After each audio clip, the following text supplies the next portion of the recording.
Hi everyone, this is Rachel from the Dotting Center. So today I'm bringing you a very special project.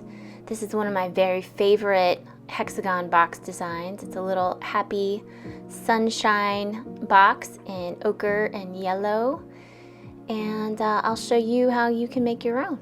So stick around.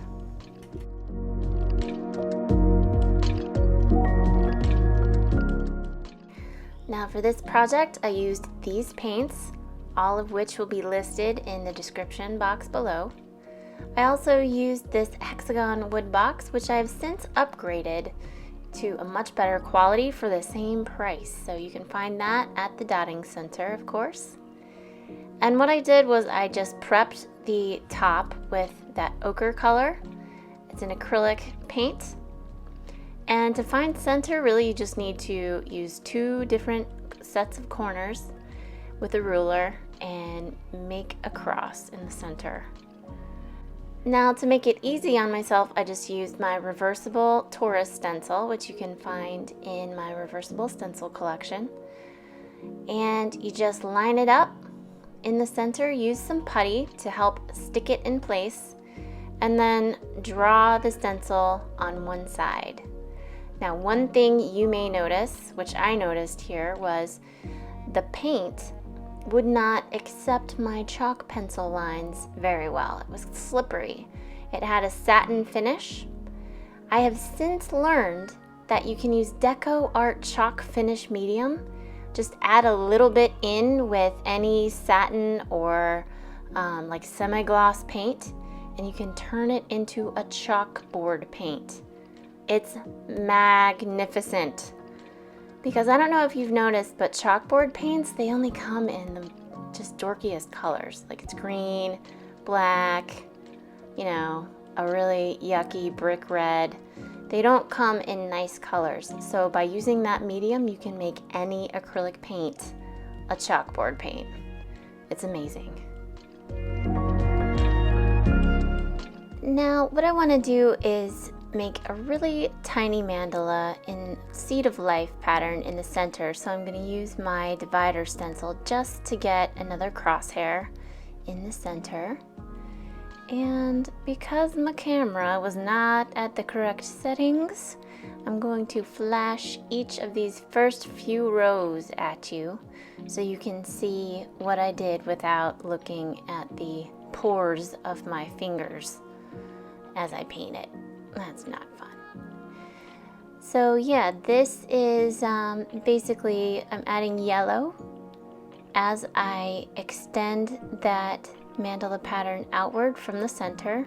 So each of those successive rows of dots gets darker and darker with that yellow color. And it's really easy to line everything up to those inside petal shapes. And right now I'm going to switch to my silicone tool. This is a flat silicone tool, and it's easy to just dip in paint and then apply little petal drop shapes with it.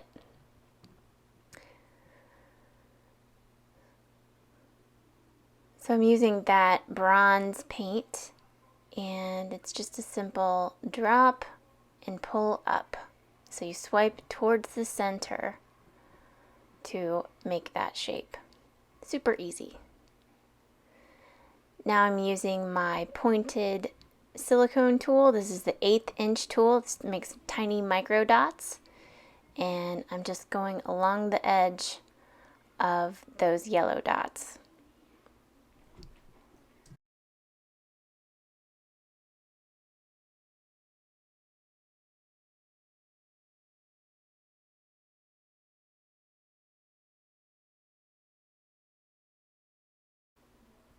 Okay, so now I switched to a rod and I'm using that copper color, which is really pretty. And I'm just fitting a dot right in between those petal shapes so that it fits right in that center portion.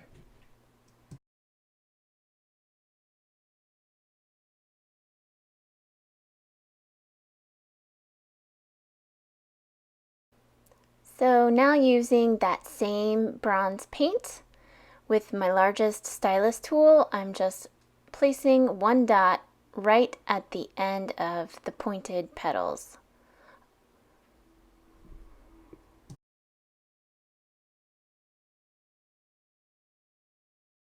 Okay, so using my pointed silicone tool, again, I'm just going to go over the end of those petal shapes on that pointed section and just go straight over the chalk lines.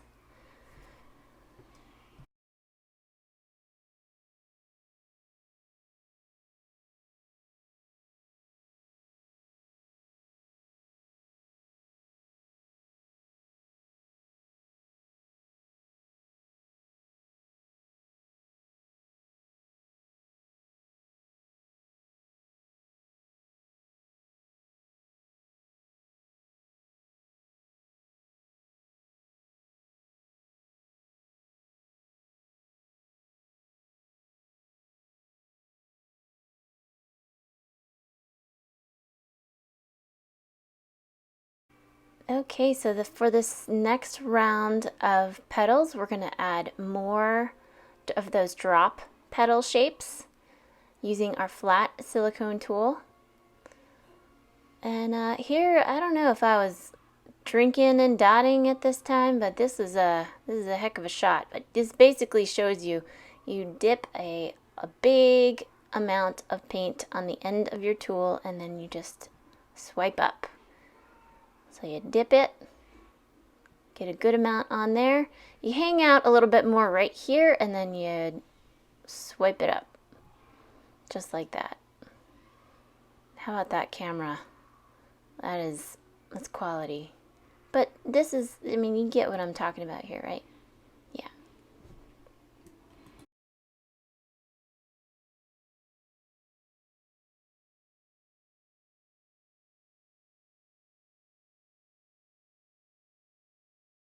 So there are several different ways that you can add a drop shape, and you may want to try it out on your own with the tools that you have and see what you like best. You can use a stylus, you can use a dotting tool plus a stylus, you can use any number of the silicone tools. I've used 2 or 3 of the silicone tools to make dotting or drop shapes. It's just basically what you're comfortable with, and you know, it's good to practice on paper first. And yeah, it's something that opens up your dotting repertoire. If you have more shapes and decorative elements that you can add to something, it makes it more fun and it adds a little bit of flair to your project.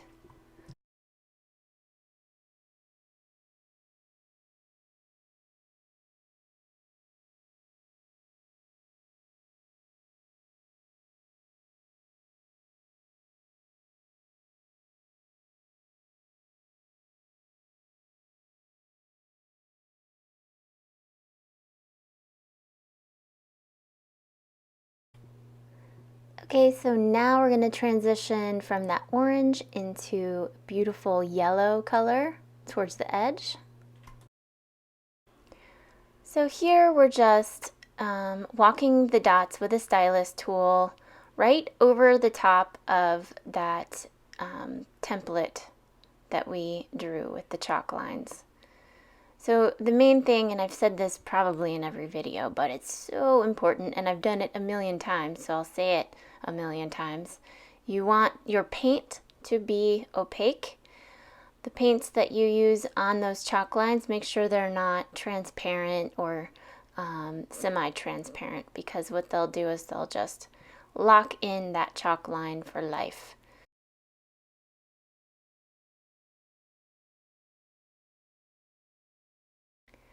Now, after doing the top, I decided to extend those lines along the sides of the box just to give it an added level of detail that I thought would be kind of neat.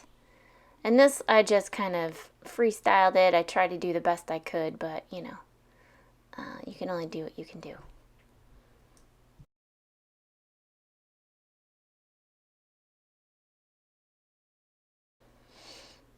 Okay, so this whole project was probably a excuse to use this orange ColorShift paint. It's one of my favorite paints. Seriously, this paint is incredible. It has orange and pink and blue tones. This is really incredibly beautiful paint. And so now I'm just walking the dots and filling in those petal shapes right surrounding the brown drop shapes.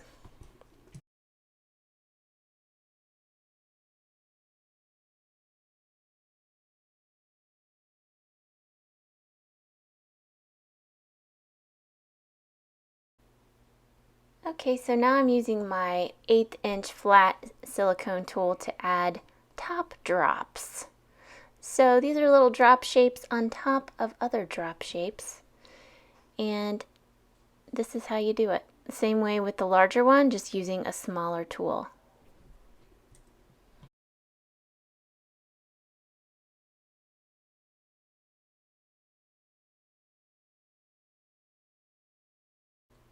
So now using a dotting rod that fits in that space, just add orange dots to fit.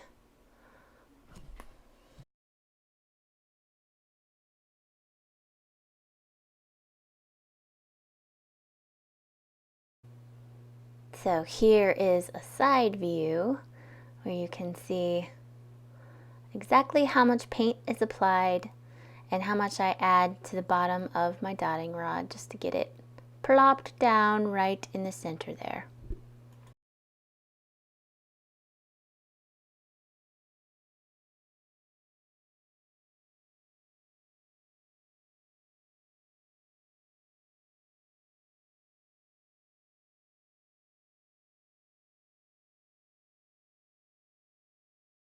So how many of you use brushes in your dotting?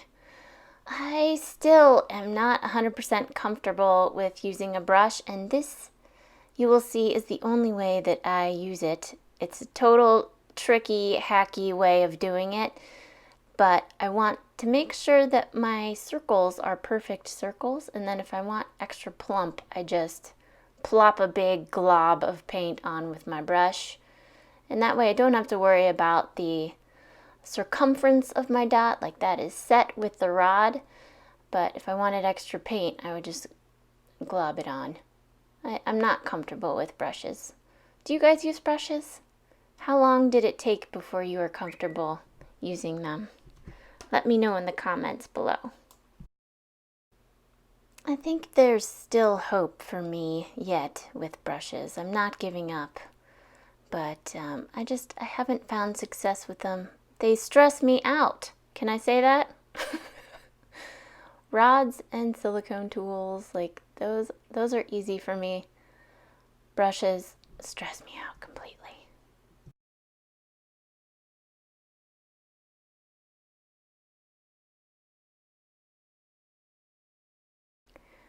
So I'd like to point out here, you can see how much my hand shakes. I am naturally wired very anxious. And part of the reason why I dot is because I swear it helps with anxiety. When I dot, I feel my brain actively tell my body to chill out enough so that the shakes go away.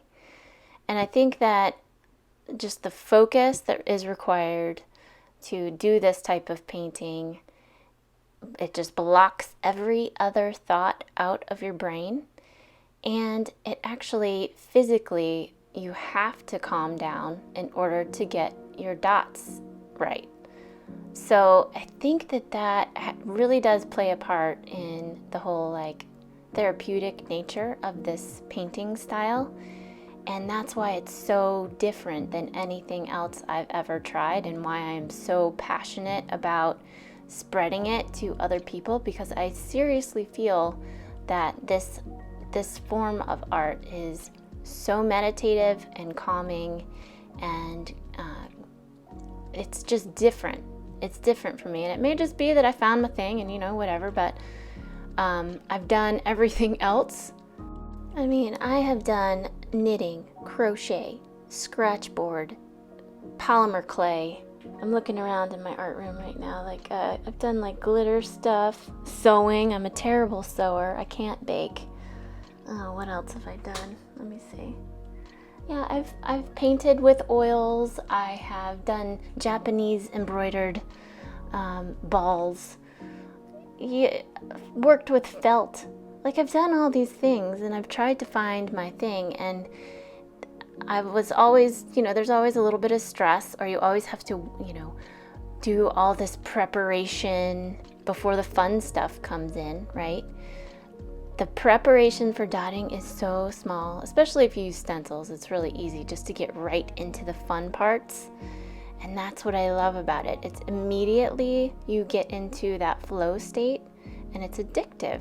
And you get to use whatever colors you want, right? So say you wake up and you're feeling like you want to work with red that day, you just pick a palette in red and go to town. And it's not, it's just very easy, and it's really therapeutic. Did I mention that? Yeah. It's good for you. Painting is good for you, and dotting is especially good for me. So, what do you guys think? Oh, hey, so while I was jibber-jabbering, looks like we just finished this project. So, at the end, basically what you do is you finish the bottom, you seal the top, and it's ready to go. Now there are a bunch of different things that you can do to finish this off, nice little details that you can add. Of course, you want to make sure that everything is sealed with varnish, whether you use spray varnish or a paint-on varnish is your choice. But sometimes for the inside, you can add some fabric, some velvet, or even paint another mandala, a smaller mandala on the inside. So it's like a little surprise piece of art at the bottom of the box. Yeah, so there it is. So thanks again, guys, for watching. If you liked the video, hit the like button and subscribe to my channel, and I hope to see you at the next video. So thanks a lot, guys. Until next time.